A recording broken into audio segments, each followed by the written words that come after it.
Hello, my name is Linda and I'm a poultry farmer, and I'm currently doing a lot of farming on chicken and ducks within the farm, and we are happy to have you on site.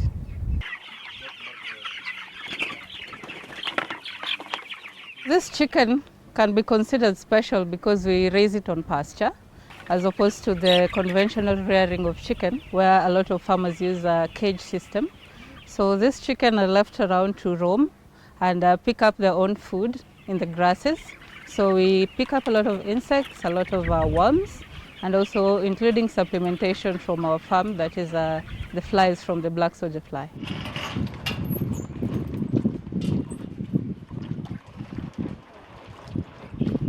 This is what we call the brooder unit, and this is where we keep our young chicks up to about 3 weeks.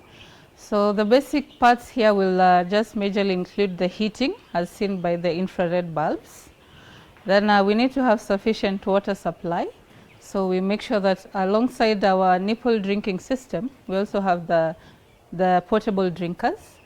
Then we make sure that all the birds are able to access feed. So just make sure that a lot of feeders are within the system.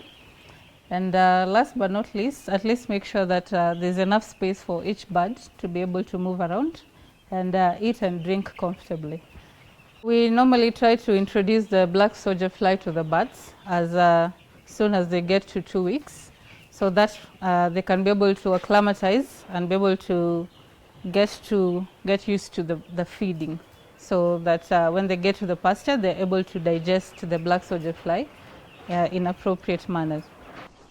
The black soldier fly has a lot of protein content because we can do up to 30 to 35% of crude protein as compared to the regular sources of protein like fish meal and soybean meal. So most of the birds here will grow faster because of the crude protein in the black soldier fly being high. In our farm, we haven't really had a lot of infestation of diseases, except once in a while when we have wild animals coming in. So some of them might spread disease to the birds in the outside of the pasture, and that's when we really have problems with disease. Otherwise, we have biosecurity systems in place, and we don't really need to treat for diseases every now and then. Try as much as possible to avoid antibiotics whenever you can. So in our case, we try to do the natural treatments for the birds in case we have diseases. Like here, for example, we tend to use a lot of ginger, the garlic, the aloe vera, and the papaya leaves, and mix it in water. So administer the water into the drinking lines, and that's about how you prevent disease in the flock. This is where we bring our birds once they clock 3 weeks from the brooding unit. We make sure that we bring them into a clean house, so that way we can be able to move the house every 2 days. So every 2 days this house moves to greener pasture and allows them to access fresh insects and grass for their health and also for feeding. At this point they usually stay in for about 5 or so weeks before they are ready for processing.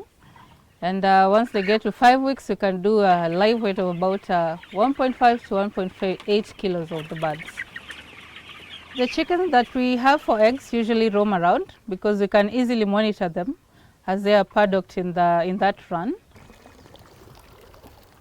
We try to keep them in a different way, so we can just separate the broilers from the layers because the feeding is quite different compared to the broilers.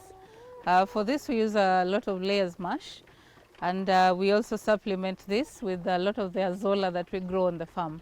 So we have to keep them separate for that major reason.